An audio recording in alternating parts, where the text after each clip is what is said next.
तर नाशिकचा भोंदूबाबा अशोक खरात प्रकरणामध्ये त्याच्या मुलाच्या चौकशीतून काही महत्त्वाची माहिती समोर येते। घरामध्ये रोख रक्कम मोठ्या प्रमाणावर येत होती अशी माहिती खरातच्या मुलानं पोलिसांना दिली आहे। मात्र इतर गोष्टींमध्ये खरातच्या मुलानं माहिती दिलेली नाही। डॅडला म्हणजेच खरातलाच सर्व काही माहीत होतं असं सांगत त्याने इतर माहिती द्यायला आढेवेढे घेतले। एसआयटीने आज खरातच्या मुलाला पुन्हा ताब्यात घेत चौकशी केली। एसआयटीकडून खरातच्या मुलावर प्रश्नांची सरबत्ती करण्यात आली। मात्र हर्षवर्धनने त्याच्या डॅडकडे चांगुली निर्देश केले। घरात खूप मोठ्या प्रमाणावर रोकड यायची याची कबुली मात्र त्याने दिली आहे। त्यामुळे खरातवरील हवाला रॅकेटच्या आरोपांना पुष्टी मिळते।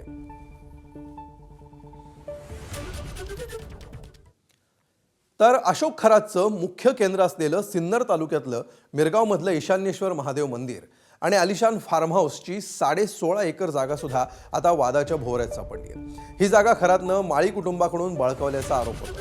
2004 मध्ये 16 लाख रुपये किंमत असलेली जागा खरातनं केवळ 4 लाख रुपयांना नावावर करून घेतली असा आरोप जमिनीचे आधीचे मालक जगदीश माळींनी केला।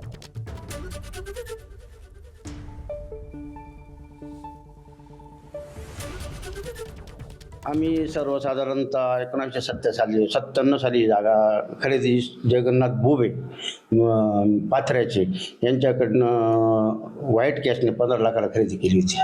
त्याच्यानंतर काही आम्ही आर्थिक अडचणीत आल्यामुळे खूप आर्थिक विवंचनेमुळे तर मग शेवट आम्ही गिऱ्हाईक शोधत असताना हे खरात साहेब तिकडे आले आणि त्यांना ती जमीन पसंत पडल्यानंतर त्यांनी जवळजवळ आम्हाला भुरळ पाडल्यागत अवघीन खूप कमी किमतीत ती जमीन आमच्याकडून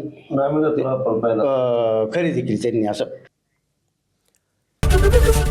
एबीपी माझा, उघडा डोळे बघा नीट।